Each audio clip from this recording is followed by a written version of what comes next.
Hello दोस्तों, अगर आपको ये कहानी पसंद आए तो वीडियो को लाइक करें, कमेंट करें और चैनल को सब्सक्राइब करें। कहानी शुरू करते हैं। वट सावित्री व्रत कथा। भद्र देश में अश्वपति नाम का एक राजा रहता था। उनकी कोई संतान नहीं थी। संतान पाने के लिए राजा प्रतिदिन मंत्रों के उच्चारण के साथ 1,00,000 आहुतियां देता था। ये सिलसिला 18 वर्षों तक जारी रहा। एक दिन उनके इस यज्ञ और तप से प्रसन्न होकर सावित्री देवी प्रकट हुई और उन्हें संतान के रूप में एक रूपवान, गुणवान और तेजस्वी कन्या होने का वरदान दिया। सावित्री देवी के वरदान से राजा को पुत्री हुई, जिस वजह से उन्होंने अपनी बेटी का नाम भी सावित्री रखा। सावित्री बड़ी ही रूपवान थी। महल के आंगन में खेलते खेलते कब वो बड़ी हो गई, राजा को इसका पता ही नहीं चला। सावित्री की शादी की उम्र होने पर राजा को बहुत चिंता सताने लगी। राजा को अपनी रूपवान कन्या के लिए कोई योग्य वर नहीं मिल रहा था। इस वजह से उन्होंने अपनी पुत्री से खुद अपने लिए वर तलाशने के लिए कहा। अपने पिता की बात सुनकर सावित्री ने खुद ही अपने लिए वर ढूंढना शुरू कर दिया। एक दिन सावित्री तपोवन में जा पहुंची। वहां उसने सत्यवान नाम के सुंदर युवक को देखा। सत्यवान एक राजकुमार था, जो साल देश के राजा द्युमसन का एकलौता पुत्र था। जब सावित्री ने उसके जंगल में रहने की वजह पूछी, तो सत्यवान के पिता राजा द्युमसन ने बताया कि वे अंधे हो गए हैं और इसी वजह से उनसे उनका राज्य छीन लिया गया है। अब वो अपने परिवार के साथ इसी जंगल में रहते हैं। सावित्री ने राजकुमार सत्यवान और उसके पिता राजा द्युमसन के बारे में अपने पिता को बताया और इच्छा जाहिर की कि वो राजकुमार सत्यवान से शादी करना चाहती है। राजा अश्वपति बेटी को दिए वचन को पूरा करने के लिए तपोवन जंगल गए। वहां पहुंचकर राजा ने द्युमसन से मुलाकात की और उन्हें उनके पुत्र सत्यवान के लिए अपनी बेटी सावित्री से विवाह का प्रस्ताव दिया। राजा अश्वपति की बात सुनकर राजा द्युमसन ने बड़े ही निराश मन से कहा, हे राजन, मुझे आपका प्रस्ताव मंजूर है।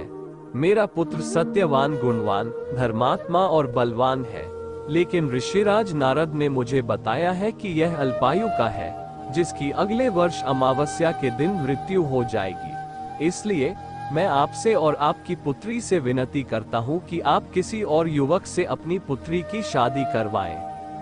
राजा द्युमसन की यह बात सुनकर राजा अश्वपति और उनकी बेटी सावित्री काफी निराश हुए, लेकिन सावित्री ने कहा कि एक आर्य समाज की स्त्री होने के नाते वो अपने मन में सिर्फ एक ही युवक को पति के रूप में देख सकती है। राजकुमार सत्यवान के अलावा अब वो किसी अन्य युवक से विवाह नहीं कर सकती है। सावित्री की जिद के सामने राजा अश्वपति और राजा द्युमसन को झुकना पड़ा। अगले ही दिन राजकुमारी सावित्री और राजकुमार सत्यवान का विवाह बड़े ही धूमधाम से कर दिया गया। सावित्री रूपवान तो थी, लेकिन वह सर्वगुण संपन्न भी थी। ससुराल पहुंचते ही वो तन मन से अपनी पति सत्यवान और सास ससुर की सेवा करने लगी। देखते ही देखते 1 वर्ष निकल गया और सत्यवान की मृत्यु का दिन करीब आ गया। जैसे जैसे दिन कट रहे थे, सावित्री का मन उदास रहने लगा। उन्होंने नारद से पूछा कि क्या वो अपने पति की उम्र को बढ़ा नहीं सकती हैं। तो इस पर नारद ने उन्हें अमावस्या के 3 दिन पहले देवी सावित्री का उपवास करने और वट के पेड़ की पूजा करने का निर्देश दिया। नारद के बताए अनुसार सावित्री ने सत्यवान की मृत्यु वाले दिन यानी अमावस्या से 3 दिन पहले देवी सावित्री के नाम का उपवास किया और वट के पेड़ की पूजा की, साथ ही अपने पितरों का पूजन भी किया। देखते देखते ये 3 दिन भी निकल गए और अमावस्या यानी सत्यवान की मृत्यु का दिन आ गया। हर रोज की तरह अमावस्या के दिन भी सत्यवान जंगल में लकड़ी काटने गया और सावित्री भी उसके साथ गई। लकड़ी काटते समय सत्यवान ने सावित्री को बताया कि अचानक उनके सिर में तेज दर्द हो रहा है। सत्यवान की यह बात सुनते ही सावित्री समझ गई, यही उसके पति के जीवन के आखिरी पल है। वो जमीन पर एक वट के पेड़ के नीचे बैठ गई और सत्यवान का सिर अपने गोद में रखकर सहलाने लगी। अगले कुछ ही क्षण में सावित्री के सामने यमराज खड़े थे और वे सत्यवान के प्राण को अपने साथ लेकर जाने लगे। सावित्री भी यमराज के पीछे पीछे जाने लगी। यमराज ने पहले तो सावित्री को बहुत मनाया कि वो जो भी कर रहे हैं वो पहले ही लिखा गया है, वो बस अपना कर्म कर रहे हैं। लेकिन सावित्री ने यमराज की बात नहीं सुनी और वह उनके पीछे पीछे चलती रही। सावित्री की इस निष्ठा और पति के लिए उसका त्याग देखकर यमराज काफी प्रसन्न हुए और उन्होंने सावित्री को वरदान मांगने के लिए कहा। यमराज की बात सुनकर सावित्री ने कहा, हे यमराज, मेरे सास ससुर अंधे हैं, आप उनकी आंखों की रोशनी वापस करने का वरदान दीजिए। यमराज ने कहा, ठीक है, ऐसा ही होगा, जाओ अब घर जाओ, तुम्हारे सास ससुर अब अंधे नहीं रहे। ऐसा कहने के बाद यमराज फिर आगे बढ़े, लेकिन सावित्री फिर से उनके पीछे पीछे चलने लगी। यमराज ने सावित्री को वापस जाने के लिए कहा, लेकिन सावित्री ने मना कर दिया। उसने यमराज से कहा कि वह बस अपने कर्तव्य और पत्नीव्रत का पालन कर रही है, इसलिए जहां जहां उसके पति जाएंगे वो उनके पीछे पीछे चलेगी। सावित्री की इस बात को सुनकर यमराज फिर से काफी प्रभावित हुए। उन्होंने सावित्री को एक और वरदान मांगने के लिए कहा। सावित्री ने कहा, मेरे ससुर द्युमसन साल्व देश के राजा थे, लेकिन किसी ने उनसे उनका राज्य छीन लिया है। कृपया करके आप उन्हें उनका राज्य वापस मिलने का वरदान दें। यमराज ने सावित्री के इस वरदान को भी पूरा कर दिया और कहा, जाओ, अपने ससुर के राज्य में जाओ, अब वे जंगल में नहीं, अपने महल में सोते हैं। यमराज ने इतना कहा और फिर से सत्यवान के प्राण को लेकर आगे बढ़ चले, लेकिन अब भी सावित्री उनके पीछे पीछे चली आ रही थी। यमराज ये देखकर काफी हैरान हुए। उन्होंने सावित्री से इसकी वजह पूछी तो सावित्री ने बताया कि एक पत्नी का फर्ज है कि वो वहीं रहेगी जहां उसका पति रहेगा। अगर उसे ससुर के महल में उसके पति नहीं होंगे तो उस महल में उसके जाने का कोई अर्थ नहीं है। सावित्री की इस बात को सुनकर यमराज काफी प्रसन्न हुए। उन्होंने सावित्री से कहा, हे पुत्री, तुम न सिर्फ रूपवान और गुणवान हो बल्कि एक पतिव्रता भी हो।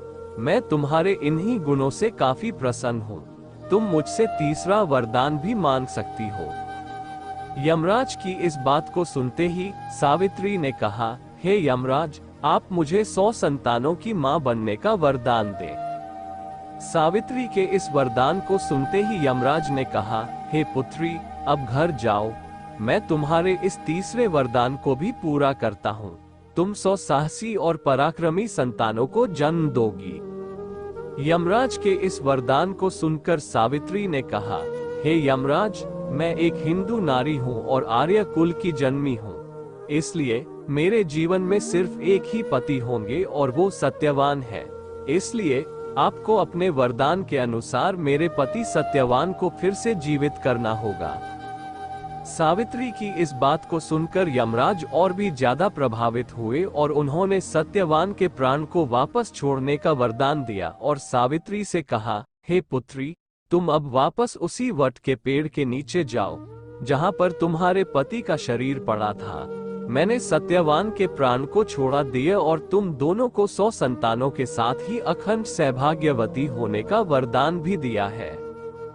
यमराज की बातों को सुनकर सावित्री ने उनसे विदा ली और वापस उस वट के पेड़ के पास पहुंची जहां पर उसके पति का शरीर पड़ा था। जब वह सत्यवान के करीब पहुंची तो उसने देखा उसका पति वापस से जिंदा हो गया था। दोनों जल्दी जल्दी जंगल से बाहर निकले और राजा द्युमसन के साल्व देश पहुंचे। वहां पहुंचकर सावित्री ने देखा कि अब उसके ससुर को उनका राज्य फिर से मिल गया है और उनकी आंखों की रोशनी भी वापस आ गई है। तभी से हर साल ज्येष्ठ मास की अमावस्या के दिन वट सावित्री व्रत को मनाया जाने लगा। इस दिन पूरे विधि विधान से वट के पेड़ की पूजा अर्चना की जाती है और सुहागिन महिलाएं अपने पति की लंबी उम्र की कामना करती हैं। कहानी से सीख, निष्ठा, श्रद्धा और लगन से वट सावित्री व्रत करने वाली सुहागिन महिलाएं अपने पति पर आने वाली बाधाओं को टाल सकती हैं।